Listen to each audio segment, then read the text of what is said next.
The rain fell like knives from the dark sky. Yuna pulled her jacket tighter and walked along the river path. She was alone. The other scientists had stayed inside the station, warm and dry. But Yuna needed samples from the Blackwater River, and the storm would not wait for her schedule. She was a xenobiologist. She studied alien life on this strange planet called Velruthfor. The planet was beautiful but dangerous. Giant dragon-like creatures lived in the mountains nearby. The humans called them Velthrons. They were intelligent, ancient, and they did not like visitors. Yuna stopped to collect water samples when she heard something. It was a small sound, almost lost in the thunder. A cry, high and desperate. Like a baby calling for help, she looked around. The river was wild tonight, rushing fast and angry. Then she saw it. Something small was caught in the water, tangled in broken branches and debris. It was moving. It was alive. Yuna ran to the edge of the river. Her heart stopped when she saw what it was. A baby Velthron. A dragon child? Its scales were silver blue, shining like moonlight even in the dark storm. One of its wings was bent at a wrong angle, clearly damaged or deformed. The little creature was drowning. Yuna knew the rules. Galactic Protocol 7 was clear. Humans must not interfere with alien customs. The Velthrons had their own ways, their own laws. If this baby was in the river, there might be a reason, but the baby cried again. Its golden eyes found Yuna through the rain. It was scared. It was dying. Yuna did not think. She jumped into the water. The cold hit her like a wall. The current pulled at her legs, trying to drag her down. She fought against it, swimming hard toward the baby dragon. The water filled her mouth. Her muscles burned. But she kept going. She reached the baby and grabbed it. The little dragon was so cold, so weak. It wrapped its tiny claws around Yuna's arm and held on tight. Together they fought the river. Yuna's foot found a rock. She pushed hard and threw herself toward the shore. They tumbled onto the muddy bank, both gasping for air. Yuna lay on her back, holding the baby dragon to her chest. Rain fell on her face. She was alive. They were both alive, but the baby was not breathing well. Its small body was too cold, its lungs full of water. Yuna sat up quickly. She had trained for emergencies. She knew what to do. She turned the baby gently and pressed on its back. Water came out of its mouth. She pressed again. More water. Then the baby coughed, a small weak sound, and began to breathe. Yuna held the dragon close, trying to share her body heat. Humans were warmer than most species in the galaxy.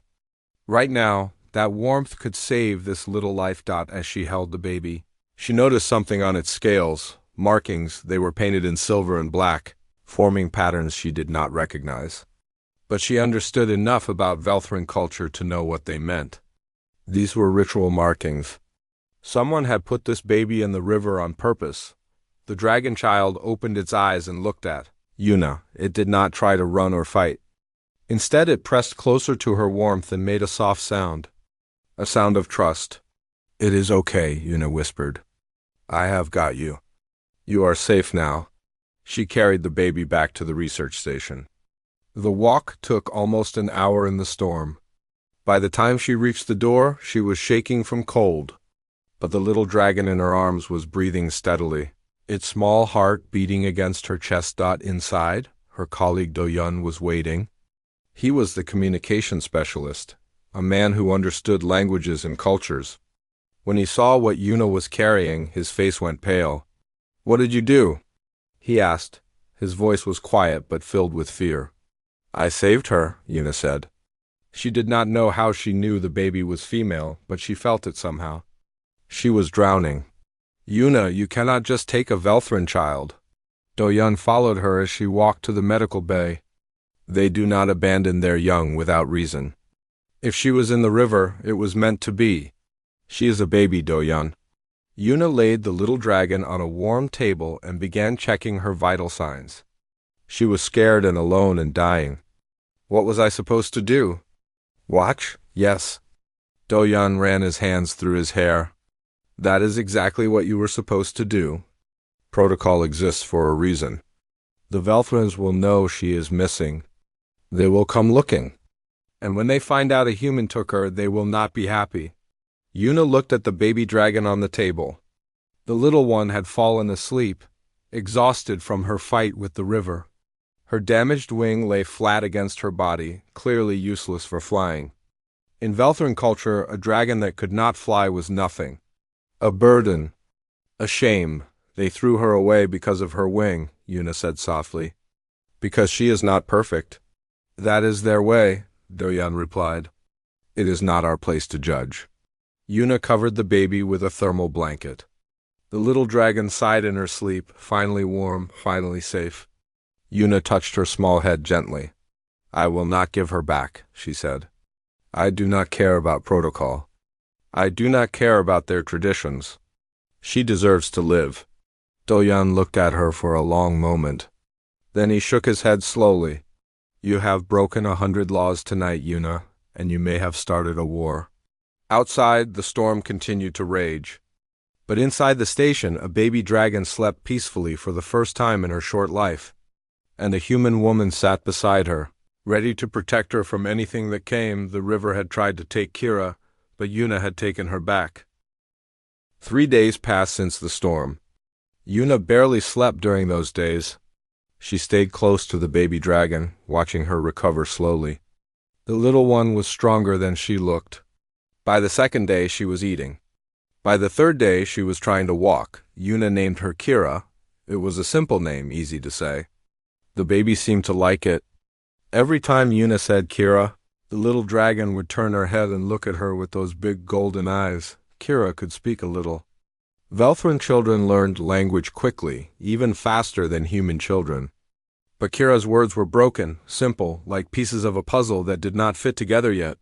Warm one, Kira called Yuna. It was the first thing she learned to say clearly. Warm one, good. Humans had higher body temperature than Velthrons. To Kira, Yuna felt like a living fire. Warm and safe. The baby dragon liked to press against Yuna's side while she slept. She had never felt such warmth before. On the fourth day, Kira told Yuna about her past. She spoke slowly, struggling with words. But Yuna understood enough. Pack called me Hollow Wing, Kira said. Her voice was soft and sad. Mother said I bring shame. Father said I am empty. Cannot fly? Cannot hunt? Cannot be Velthron. That is not true, Yuna said firmly. You are not hollow. You are not empty. You are Kira. The baby dragon looked at her damaged wing. It was smaller than the other one, twisted in a way that would never let it work properly. To the Velthrons, this was the worst kind of failure. Dragons were meant to fly. A dragon without wings was like a fish without water.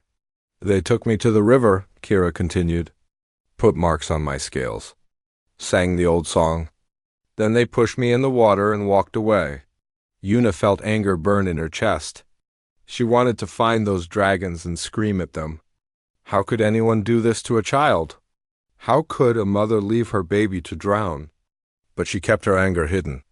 Kira needed comfort, not more pain. You are safe now, Yuna said. I will not let anyone hurt you again. Kira crawled into Yuna's lap and curled up like a cat. She was small for a Velthron, barely bigger than a large dog. But she would grow. If she lived long enough, Doyan came to find Yuna that afternoon.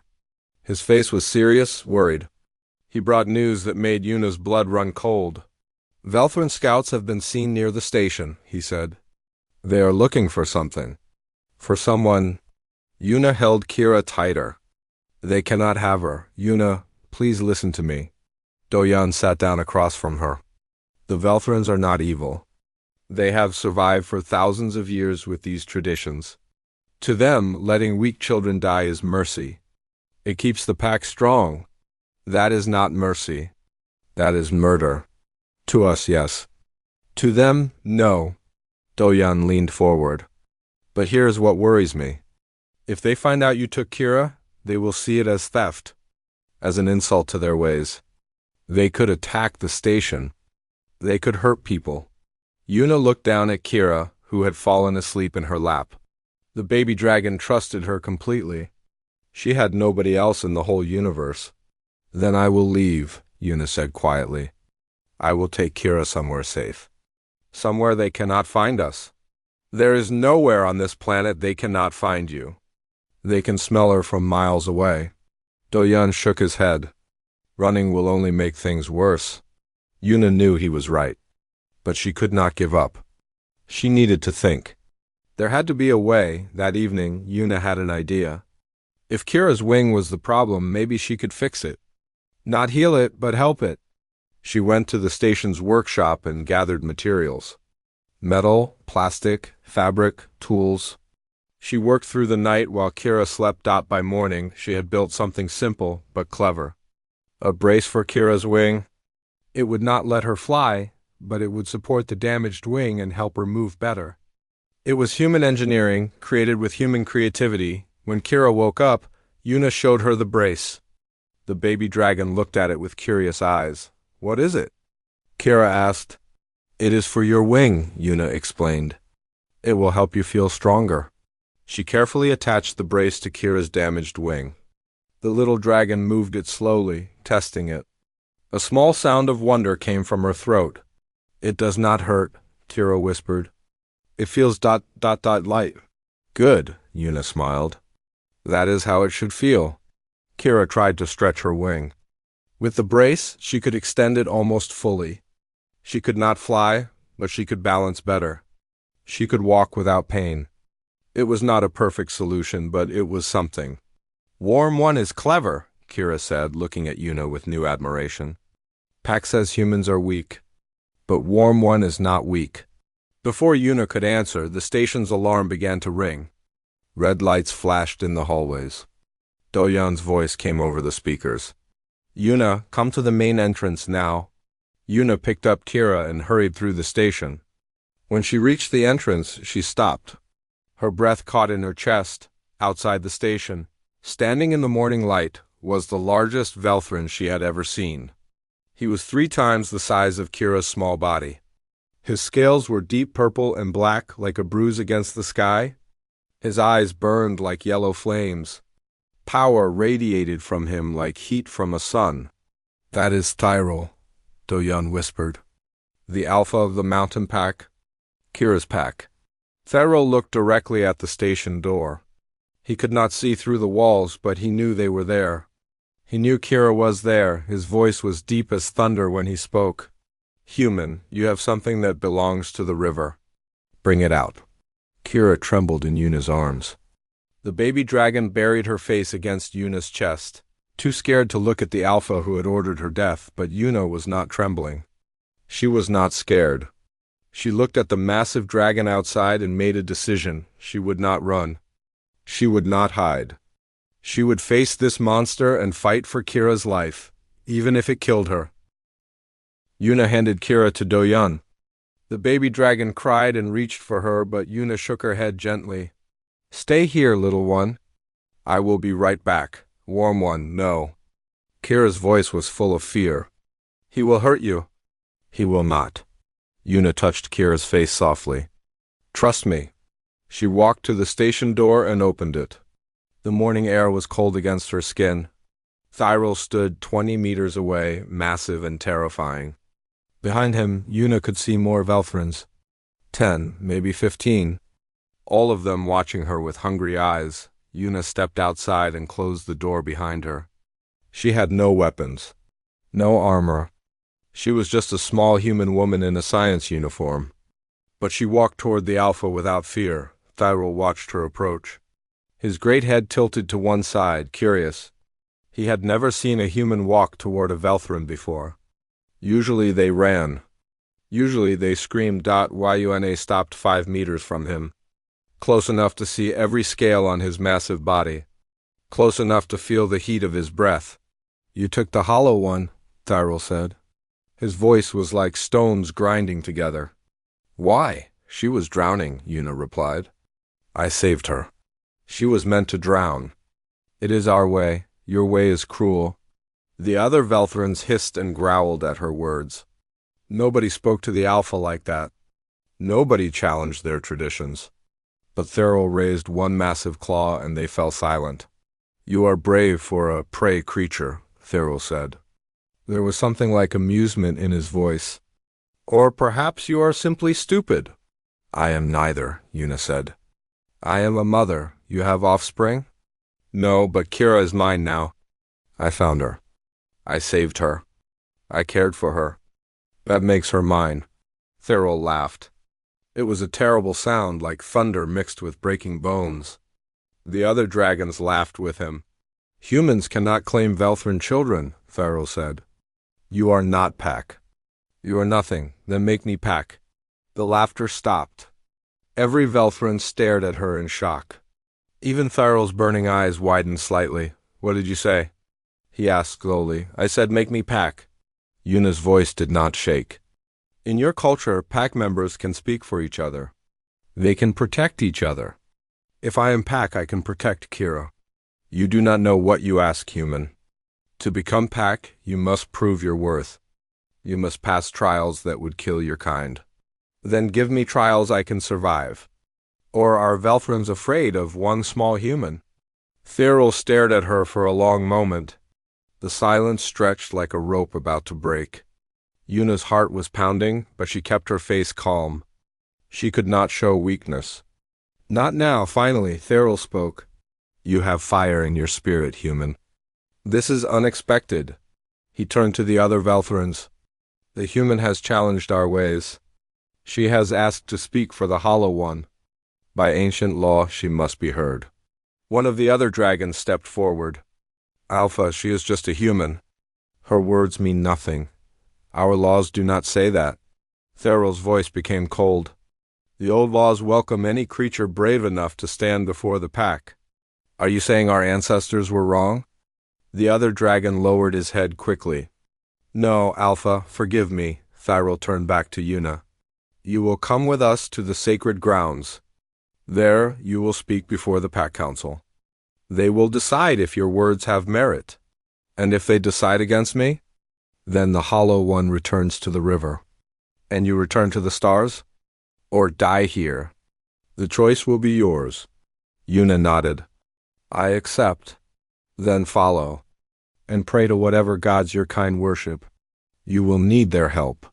Thyril turned and began walking toward the mountains. The other Velthrans fell into formation around Una, surrounding her like a living cage. She had no choice but to follow. Before she left, she looked back at the station. Through the window, she could see Doyun holding Kira. The baby dragon was pressing her small face against the glass. Watching Una walk away, Una raised her hand in a small wave. Then she turned and followed the dragons into the wilderness. The journey took many hours. They climbed steep mountain paths, crossed rushing streams, and pushed through thick forests. Una's human body was not built for this kind of travel. Her legs ached. Her lungs burned. But she did not complain. She did not ask to stop.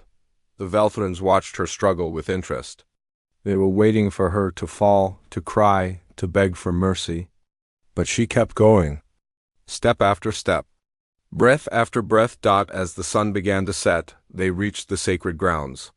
It was a massive cavern cut into the heart of the mountain.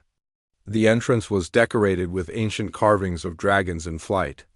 Inside, Una could see firelight and shadows. Thyril stopped at the entrance. Inside this cave, our oldest laws live, he said. Inside this cave, you will face the Pack Council. 12 elders who have lived for centuries. They will ask you questions. Your answers will decide everything. Una looked into the darkness of the cave. She could hear sounds inside. The rustling of scales. The rumble of deep voices. Hundreds of Velthrans were waiting for her. What kind of questions?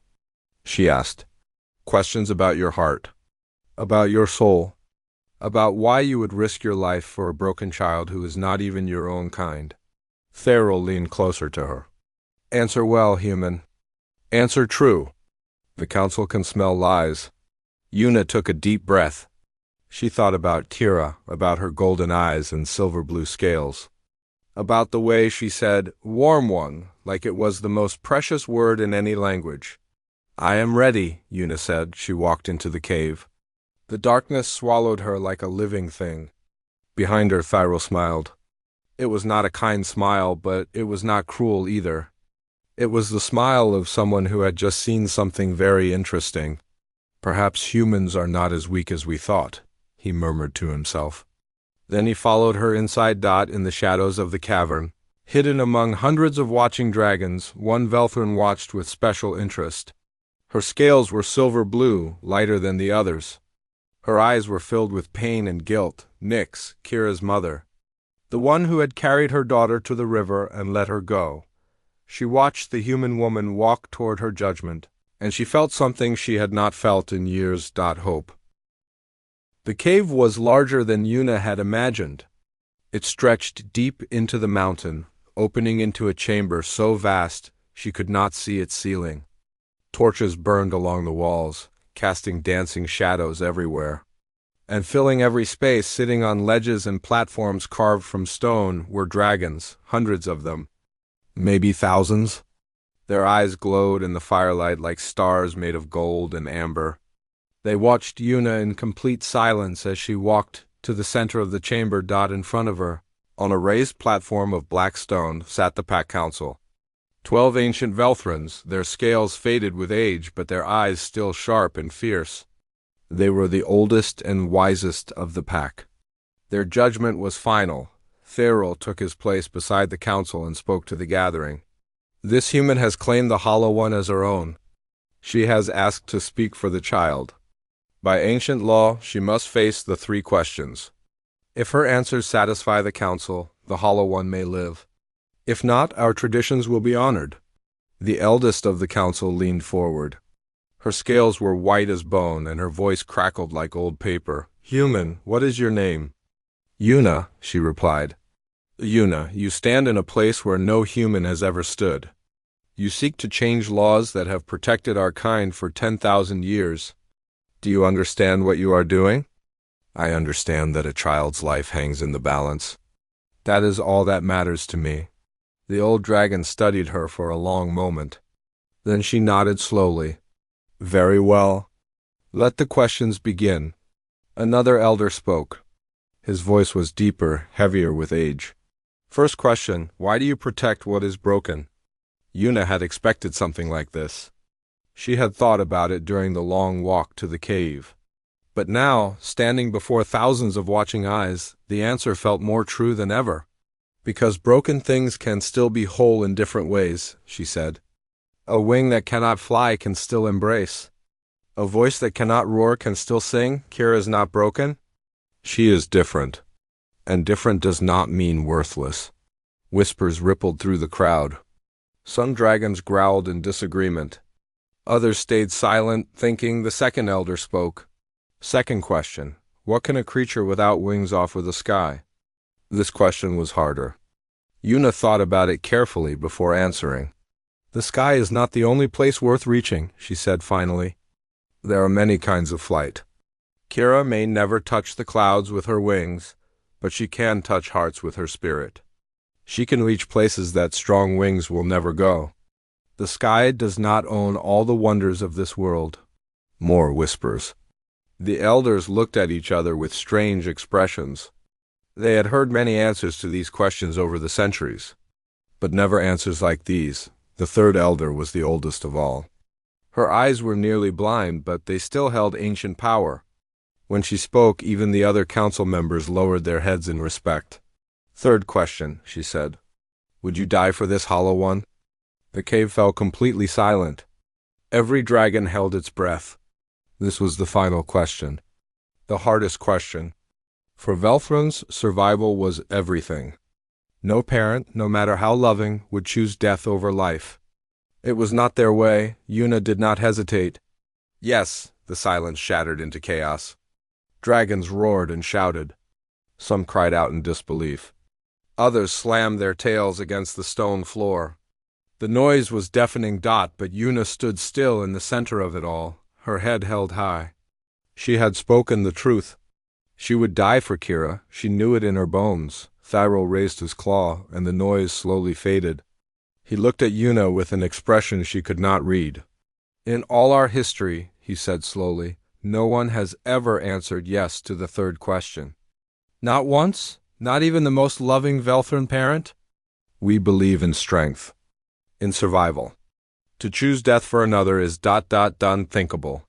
Then perhaps you have forgotten something important, Una said. Her voice was quiet but clear. Love is not about survival. It is not about strength or weakness. It is about giving everything you have, even your life, for someone who needs you. Kira needed someone. I was there. That is all. The old, blind elder rose from her seat. She moved slowly down from the platform, approaching Una step by step.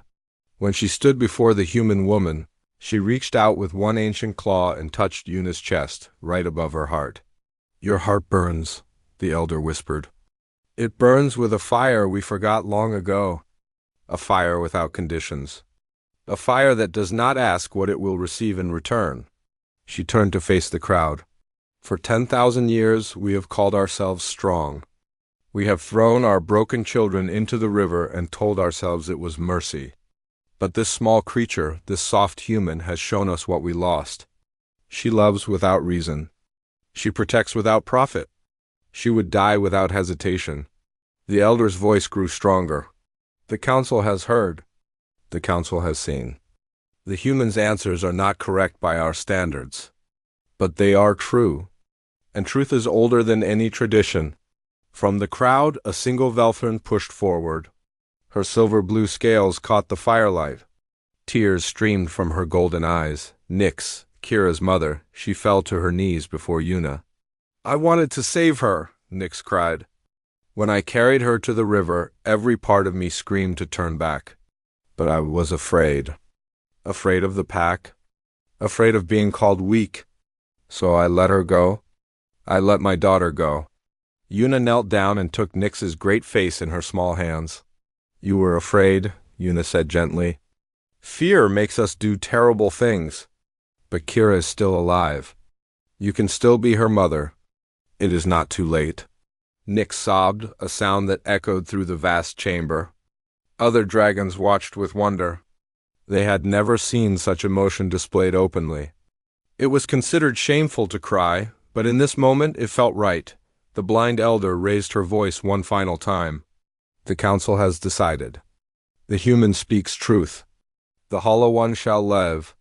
The cave erupted in sound. But this time it was not chaos. It was something else.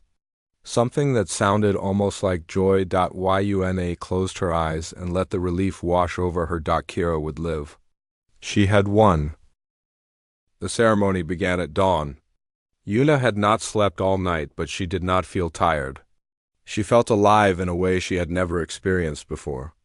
Something was happening around her, something ancient and powerful. Therial stood before the gathered pack. The morning sun streamed through openings in the cave ceiling, turning the chamber into a cathedral of light.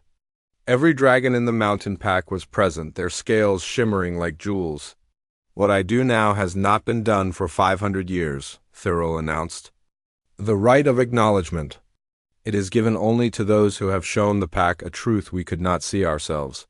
He turned to Una. Despite his massive size, there was something gentle in his eyes now. Something like respect. Human named Una, you came to our world as a stranger. You took a child we threw away. You stood before our council and spoke words that cut through 10,000 years of tradition. You showed us that strength is not always about survival. Sometimes it is about sacrifice. He lowered his great head until his eyes were level with hers. I name you Velthara, pack member, sister of the mountain. You are no longer prey. You are one of us. The crowd responded with a thunderous sound. Wings beat against the air. Tails pounded the stone. It was the Velthorn way of celebrating.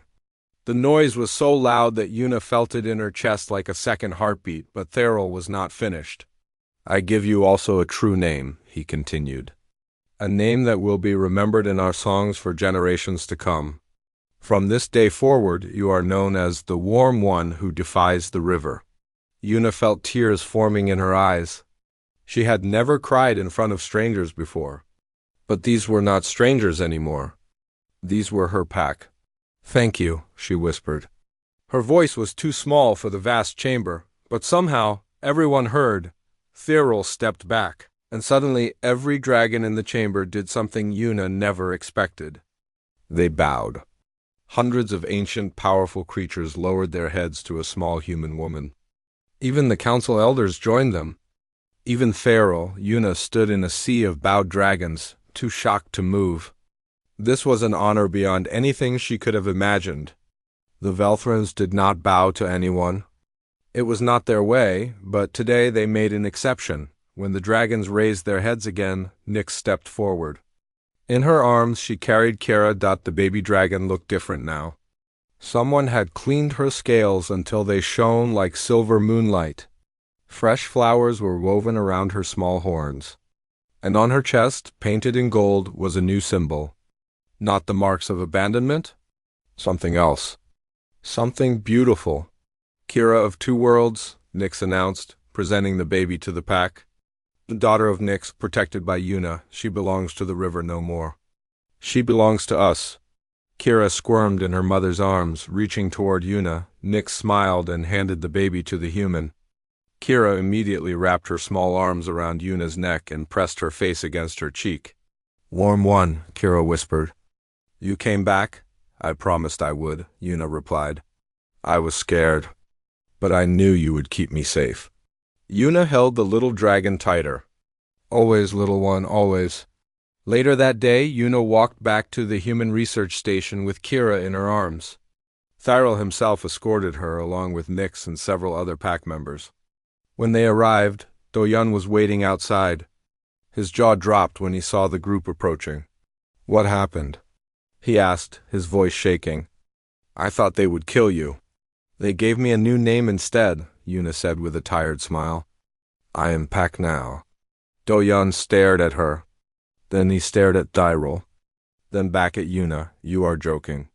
"I do not joke, human," Thyril said. His voice was still terrifying, but there was warmth in it now. "Your friend has changed our people. The council has ordered a review of all our traditions. For the first time in 10,000 years, we will question the way we treat our broken children." Do-Yun sat down heavily on a nearby rock. He looked like a man who had just witnessed the impossible. "You changed their entire culture," he said to Yuna. "In one night. With just words?" Yuna shook her head. "Not just words, truth. I just told them the truth about love." They had forgotten. Sometimes that is all it takes. A reminder. NYX approached Yuna and bowed her head. "I have something to ask," Nyx said quietly. "I want to be part of Kira's life. I know I have no right. I abandoned her. But seeing you fight for her, seeing you risk everything, it opened my eyes. I want to be her mother again, if you will allow it." Yuna looked at Kira. The baby dragon was watching her mother with uncertain eyes. "It is not my choice," Yuna said. "It is Kira's." Kira was silent for a long moment. Then she reached out one small claw toward Nyx. "Mother," she said simply. Nyx made a sound between a laugh and a sob. She wrapped her wings around both Kira and Yuna, holding them close. For a moment they were not human and Velthrin. They were just family. 3 months later, a report landed on the desk of the Galactic Council. It was a routine document about the planet Velroth 4, but one section caught everyone's attention. Something strange is happening among the Velthrin population. For thousands of years, they have practiced ritual abandonment of disabled offspring. This practice has now been suspended across all known packs. The change appears to have originated from a single incident involving a human xenobiologist named Yuna, who saved a Velthrin child from drowning and was subsequently granted honorary pack membership. The implications for human-Velthrin relations are still being studied. The report was filed and forgotten by most. But those who read it carefully noticed something interesting. A pattern was emerging across the galaxy. Wherever humans went, things changed. Not through weapons or force, through something else. Something harder to measure. Compassion. 3 years after that night in the storm, Yuna stood in a meadow near the Velthrin Mountains. Beside her was Thyril. Around her were dozens of pack members who had become friends. And in the sky above, something beautiful was happening. Kira was flying. Her wings were not natural. Human engineers had worked with Velfrin craftsmen to build her a new set. Pop machine, pop magic. They moved with her thoughts, responded to her feelings. They were not the wings she was born with. But they were hers? Kira swooped and soared, laughing with pure joy. She was not graceful like other dragons. She wobbled sometimes. She had to work harder than everyone else. But she was flying. Against all odds, against all traditions, she was touching the sky. Yuna watched with tears streaming down her face. Cyril stood beside her in comfortable silence. She flies, he rumbled. She always could, Yuna replied. She just needed someone to believe it. Cyril nodded slowly. You humans are strange creatures? You're small and weak and soft. But you have something we forgot long ago.